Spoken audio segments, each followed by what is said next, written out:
What's up, everybody? Another an Abel Ramos in a media scrum type of meeting out here in Phoenix, and he's got a huge matchup coming up February 28th. Abel, thank you for joining the Toma Todito Boxing Show.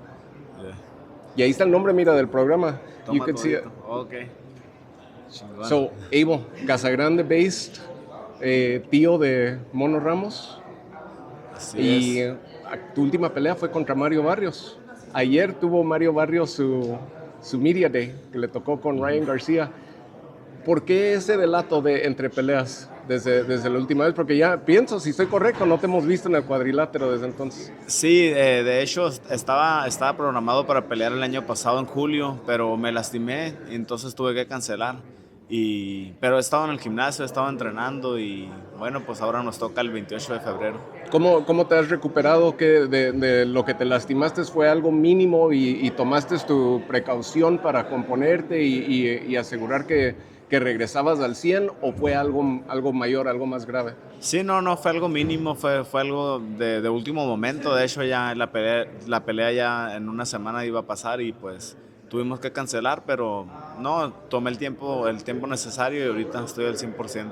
Tienes una pelea en febrero 28 que va a ser con un boxeador no muy conocido, pero está ahorita en su momento, según lo están moviendo bastante rápido. Tahmir Smalls se llama, ¿verdad? Sí. ¿Qué conoces de él? ¿Qué has estudiado de él? ¿Qué estilo es el que te va a brindar?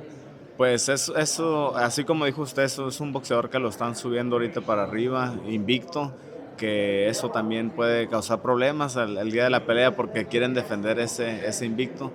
Pero pues nada nuevo de lo que no he visto en mi carrera, y creo que mi experiencia y arriba del ring con los que he enfrentado, eso me va a dar la victoria esa noche. El papá de Mono viene siendo tu hermano. Viene siendo mi hermano. Viene siendo tu entrenador, tu hermano. También, sí. ¿Te gusta ver video acerca de tus oponentes o le dejas la hazaña a tu hermano que él se preocupe de eso y ya te va guiando? No, sí me gusta mirarlos porque pues yo soy el que va a pelear, ¿no? Mi hermano también, él hace la mayoría del estudio, ¿no? Pero sí me gusta mirar obviamente a mis oponentes porque pues yo soy el que los va a enfrentar. Muy diferente este estilo. Se me hace la pelea rara porque vienes de contender para un título mundial con Mario Barrios, que era un estilo más guerrero, más fajador, ¿no? Y ahora viene alguien estilista, más estrategia, más movida de pie, me imagino. Y es un gran cambio, y en lugar de pelear a alguien que esté en los top 10, se puede decir, te vienen con alguien que están subiendo, que tiene ahorita una promotora atrás de él, ¿no? Entonces, eso juega en la mente de cambiar de ese estilo de contundente, de rival. Pues la verdad no, yo digo que pues aquí en el boxeo de todos te vas a enfrentar boxeadores que se mueven más, guerreros también, de todo. Entonces el cambio de que sí está a un nivel más bajo porque pues van ascenso, apenas va subiendo, pero la preparación es la misma. Yo me preparo como si estuviera peleando contra un campeón mundial y porque no hay pelea fácil arriba del ring en el boxeo profesional. Si lo ve uno en papel, y a esto es a lo que iba el punto de los niveles de cómo te cambiaron tan rápido, si lo ve uno en papel, este sería para ti, con tanta experiencia, una hazaña en la que vas a derrumbar sus planes del joven, darle su primer derrota, ¿verdad? Si lo está viendo uno del lado de la promotora, es casi como que te están utilizando a ti para subirle la trayectoria a él, ¿no? Y darle su primer nombre. Sí, porque sí. tú ya has tenido con de Regis Progray a Mario Barrios que mencionamos, y has tenido una cantidad de oponentes buenos. Entonces, sí, ese parece que es el descarte ahí, ¿no? Entonces, ¿juega eso mentalmente contigo o no? Pues nada más me da más motivación, ¿no? De demostrarles que no voy a ser un escalón para nadie, y menos aquí en mi casa en Phoenix, Arizona, que venimos con todo y venimos a ganar. ¿Has peleado aquí en Phoenix ya? Sí, pues aquí empecé mi carrera profesional, toda mi carrera amateur también aquí la hice, entonces esta es mi casa. Pero carteleras grandes. Carteleras grandes, no, esta sería mi primera, entonces es lo que está suave, pues estoy motivado porque Navarrete Núñez va a ser una guerra, yo voy a estar en la coestelar, así que vamos a calentar el ring. Te prometí que íbamos a empezar en inglés y te cambié las cosas. Vamos a darle a inglés un poco. From how many stablemates do you currently have at your academy, at the Ramos Academy?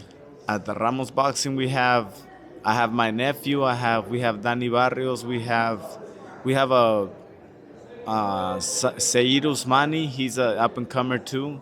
We have Checo now. Checo, he's very known here in Phoenix, and there's a couple of professional fighters and obviously the amateurs, and my nephew Jonathan Ramos he's gonna debut soon too. So there's a lot of. Is he on amateurs still? He's in amateurs, but he's looking to make. There's another fighter that I remember hearing about, and I think he was a heavyweight boxer that used to spar with Mono, Big Surge. Big Surge, is he still part of the team? He hasn't been going to the gym, but he used to be part of our gym as well. I remember speaking to him. When I spoke to him, he was a freshly newlywed.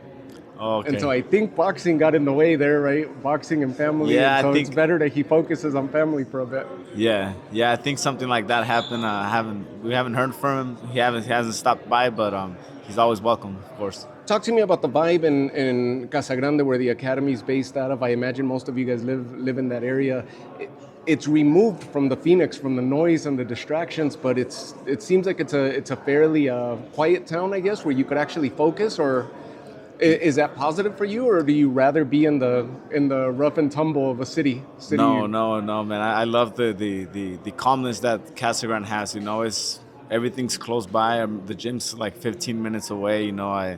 That's home to us, and I feel like we focus more when we have everything there. We have mountain, we have track, we have everything that we need for. Have you guys were you guys originally based out of a bigger city, maybe here in Phoenix, and then migrated out towards a quiet, or have you guys always been in that mindset where it's been like, let's just remove ourselves from the noise? Yeah, we've always been in the small town, man. We're small town guys, and we don't like. We've been to training camps in Vegas and LA, and it's crazy, man. Just to get to the gym, it takes you an hour, and it gets pretty annoying. It shows because you're very soft-spoken and very even keel when you speak, the way you carry yourself. Same with Jesus when I spoken to him, and so that would be the transition of trying to remove from a big city, or if you've always grown up in that setting, and so you guys you're used to that setting.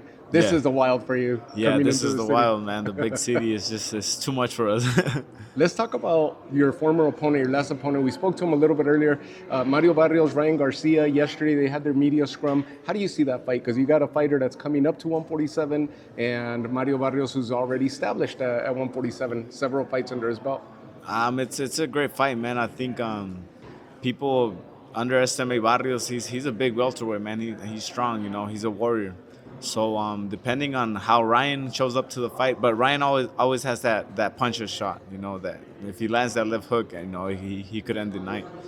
But I'm leaning towards Barrios on this one. I think he has the experience. He's fought better opposition as well. So, but it's going to be an exciting fight, man. Be honest with me. That was your title, right? That should have been your title. Yeah, man. Yeah, that should have been me. That should have been mine, man. But that's just extra motivation, man. That I can still become a world champion, and I'm gonna prove it to everybody February 28th. I recall watching that fight live. We were in a big setting, and it was that was the first of his two draws, right? His most recent two fights. The second one being with Manny Pacquiao, and back-to-back draws, and we're like, something's happening here. In that fight, we all thought that you were the newly crowned champ. Yeah, man. I also thought, but. Judges, you feel it, right? You feel it when you lose, and you feel it when you're on the upper hand, and then that must be. How do you bounce back from that? It's at the end of the day, it was a great fight, and the people were messaging me like crazy, like congratulating me on a great fight, and to me that was a win. You know what?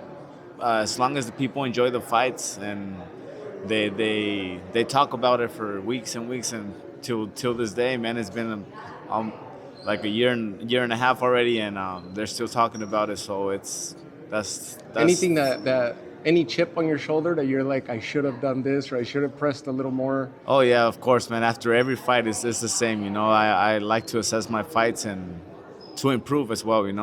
But what do you think? What round should you have pressed on more? I think I should have. I think Not much. I think I finished the fight strong. It was more of the beginning, you know. I came in a little cold, and he surprised me with that knockdown. If he wouldn't have that knockdown, they would have given me the fight for sure. Did you see the Manny Pacquiao Barrios fight as a draw? Yeah, man. It was more. I saw it more like a sparring session. You know, I think Barrios could have pressed him a little more. He could have got him out of there, man. But I think he showed too much respect to Manny. Do you want to make a pick on the Ryan Barrios? You're thinking Barrios because he's a bigger, more experienced? Yeah, I'm leaning towards I almost feel like he's got the pressure after the back-to-back draws. The pressure's on him more so than Ryan having to prove himself. Oh yeah, for sure, man, for sure. Especially Ryan after his last performance against Rolly Romero's. I think, you know, he should have a chip on his shoulder too, you know, to come back from that loss. So it's gonna be an exciting fight. It's interesting. They both have a lot to prove. We go to your fight with Tahmir Smalls. You're motivated because it seems like they're trying to pull a fast one on you, trying to add you to somebody's resume who they're building up, and that's not what you're about. And so in Spanish, I'm bringing this up to you as to the levels, right? How they throw a curveball at you. You go from a world champion to an up and comer, and that has to throw a curveball at you. But your business, you stay on track, and you're very on point as to what the assignment is. Of course, man. Of course. The goal is to become world champion, you know. And like I said, I'm not gonna be a stepping stone for anybody. And February 28th, I'm gonna show that. And especially in front of your crowd and hometown Arizona crowd here, the Phoenix crowd, just 40 minutes away, maybe, right? 40 minutes or so from Casa Grande. A knockout would be ideal. Do you think about stuff like that, just trying to blow the roof off of the arena, or do you just want to get the win? And yeah, man, that's what we're training for. You know, we're training to give the fans a great fight. You know, the Arizona people here, they love the wars. You know, so that's what we're gonna give them. All right. Last but not least, let's try to pick a main event. We're here for the media scrum of Navarrete and obviously your fight as well, but Navarrete and Sugar Nunez. How do you see that fight? Man, I think that's gonna be fireworks, man. I really can't choose. The styles are completely opposite. Yeah, completely opposite, man. But I think Nunez has that advantage that he can box too. He can move around a lot too, but he's a pressure fighter as well. Yeah. So it all depends on what he does that night. And I think Navarrete has problems with guys that move. So I honestly, man, I think it's gonna be a great fight. It's gonna be I think at the end of the day they're gonna go to war. Mono becoming a middleweight champion now. When I last spoke to him, he had no sights on 160. He's like, I'll do whatever just to stay busy, but I want Jermell Charlo here at 154, and that's where he had his eyesight set on. Now he's in the middleweights, completely different platform, completely different format, right? At middleweight than 154. It's not as stacked, it's not as deep, but there is some big players there. How do you notice his transition to middleweight? I imagine you guys spar and help each other out. How do you notice his punching power, his weight, how he's moving, how he's adapting to the middleweight?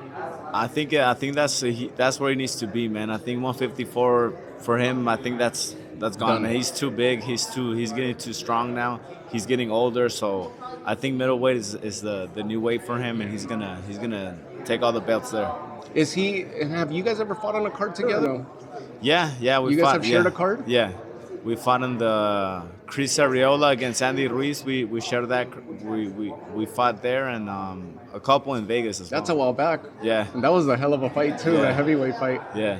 Well, let your fans know. How do they reach you? How do they continue supporting you? Let's grow your fan base, and let's make sure that we get everybody out here to support you February 28th. Yeah, for sure, man. Abel Ramos on Facebook, Abel Ramos Boxing on Instagram, and follow me, man. Stay tuned, and February 28th is going to be an exciting fight. Bring a victory. Yes, sir. Hey, best of luck. God bless. And what a pleasure it is to finally meet you. Thank you, man. Appreciate it.